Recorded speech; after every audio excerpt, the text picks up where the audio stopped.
Well, hello, folks. It's Monday, and it is now April, and it's April 3rd.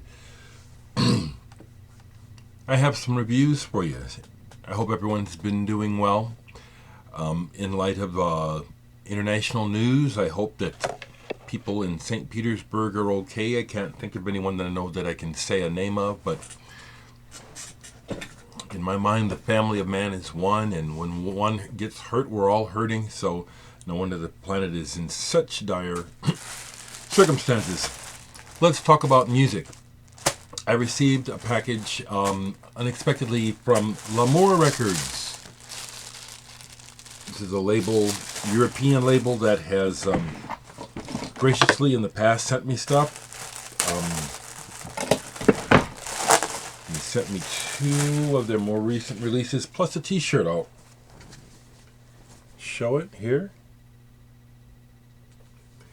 Greatly appreciated. I like knowing that, I like hearing from the label that the reviews I did for them, whenever that was, actually led to some record sales. I like that. Yeah, if I can help you sell records that are good, I'm happy to do that. They sent me two good, interesting pieces of vinyl. Very interesting. And I'm looking, here we go. Okay. So I'll start with this one. Now, right away, just looking here, I know that this is a European label, but I'm not sure if it's out of Sweden or Switzerland or where. But this release here, wobs, sagan lille vargen, is that Swedish? Someone did tell me. So I showed this, and someone on Facebook translated it for me. What this is here is apparently this is a collective of people who are involved in multimedia, and what they've done is they put together a electronic score, and I would imagine there's probably some sort of visual media presentation to go along with this story. This is filed as electronic, experimental, and children's. This is apparently a story about a wolf who is being displaced from his natural habitat by development. A sad, familiar story. The way that the voices are involved, since I don't speak the language, the voices are very whimsical and very descriptive and very character-like. The music, which is primarily electronic-based and sound-based, is very imaginative. Not really scary. There's parts where you can sense there's some sort of turmoil, but mostly what it is it's like they're using the electronic sound to create a landscape for you visually in your mind, and it really works really well. This is very interesting. I got to move the lamp again. It's always funny how it ends up being sitting right behind my head, so it looks like a fez. Isn't that weird? Maybe it's not.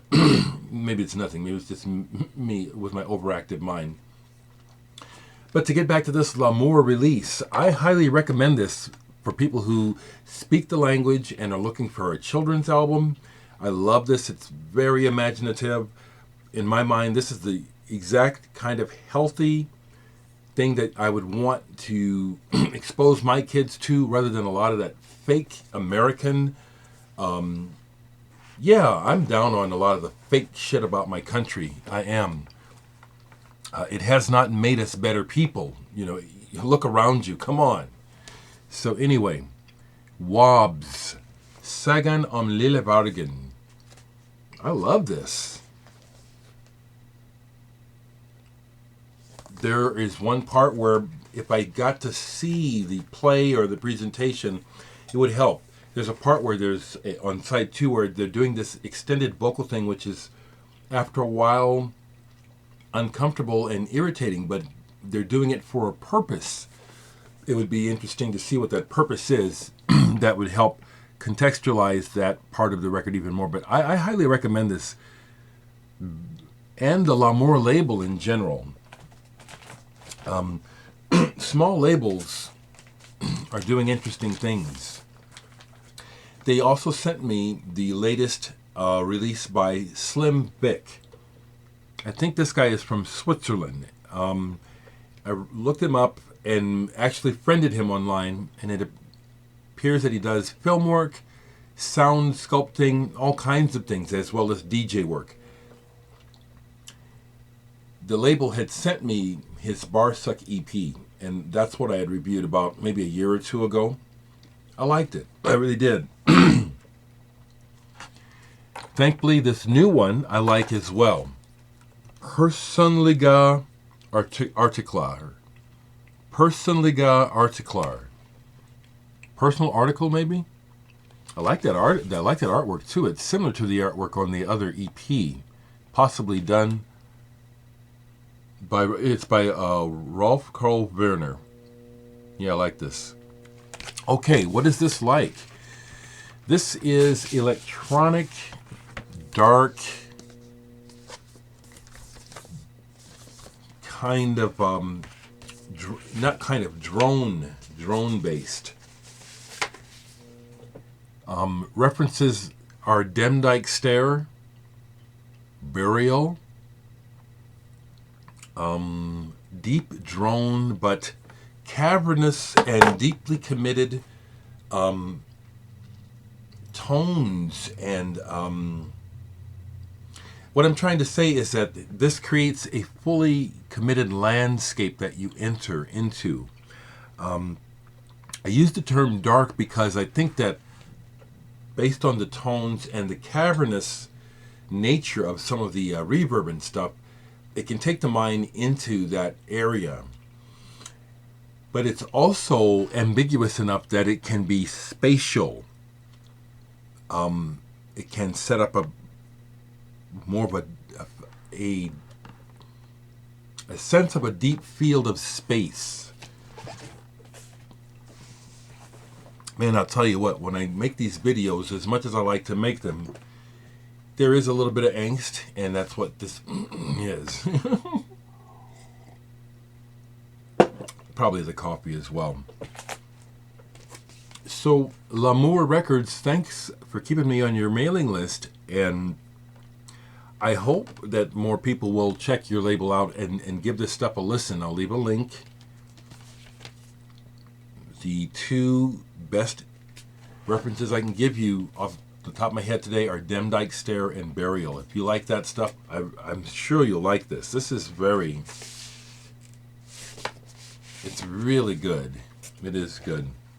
I'm really happy that people have been sending me good records so I don't have to work on what I say. I'm able to say what I really think. With that in mind, I had a wonderful, wonderful weekend, part of which I will be able to tell you about later, depending on what happens. But part of what went on was that I got a visit from Todd and Arenda Fink, and they brought me a copy of their brand new record, Closeness. Todd Fink of The Faint, Arenda Fink, who first came to our attention in the band Azure Ray. She also has a thing called Haruki Zombie. She's in a band called High Up with her sister Christine. This is the first project that she and Todd, who they're married as a couple, have endeavored to take.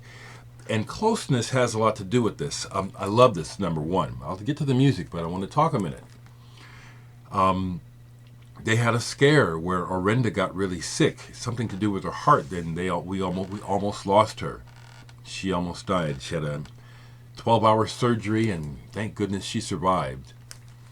So when things like that happen, unless you have scars on your heart, it's going to make you draw closer to the people that you almost lose, which is obviously what's happened to Todd and Arenda. Now, they're a great couple already. Been together for a long time. I just love them. They are my friends. But I'm really happy that they have taken on this project. I love this album for a lot of reasons. They take a lot from techno in the way that they create their stuff.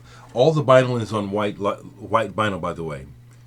It's either on download or white vinyl. There's no CD or black vinyl. 180 gram gray face. This is excellent.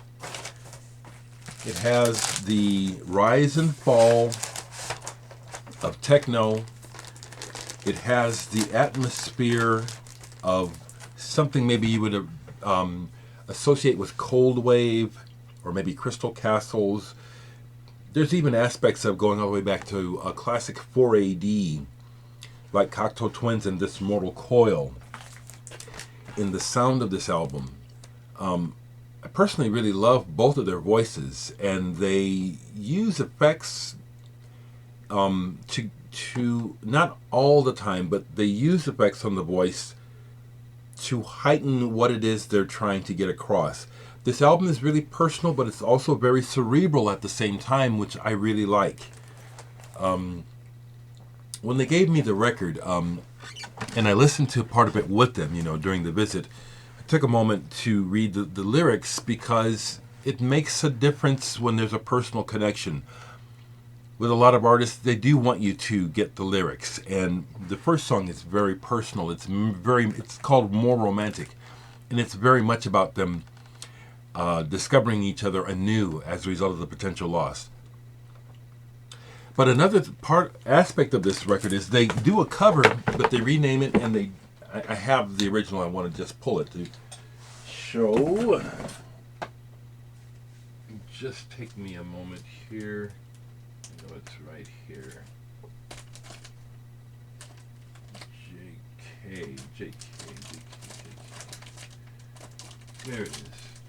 Okay.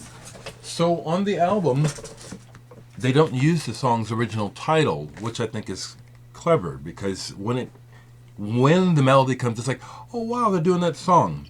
So they do a track on here called Just His Eyes, which is actually a cover of the first track on this album, Fly, JK and Company, a psychedelic classic done by a teenager that in recent years has been discovered massively by collectors.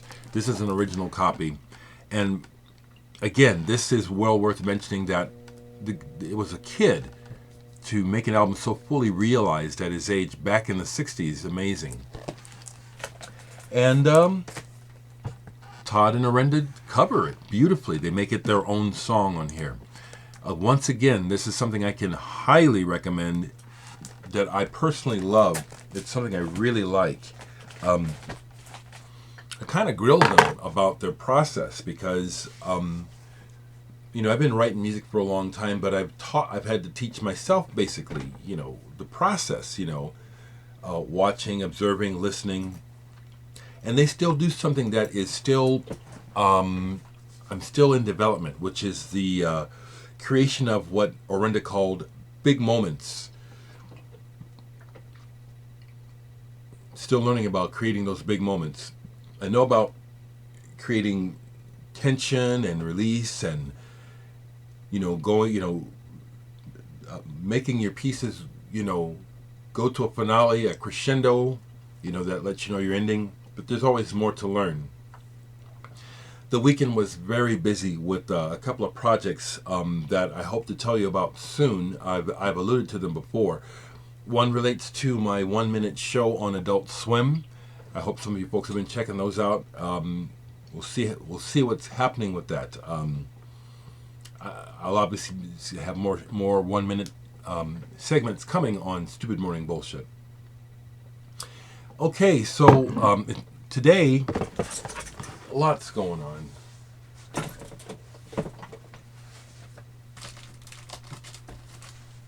So today is the start of the project with Greg Eklund from Everclear.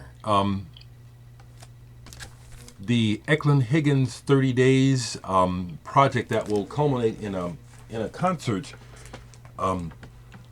show on May 1st. Just showing the Everclear albums that he gave me when we became friends.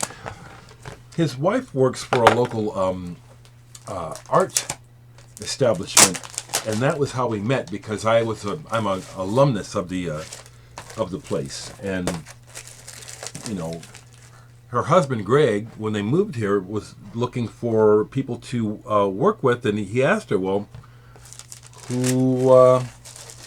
who's around? Who's doing anything in town?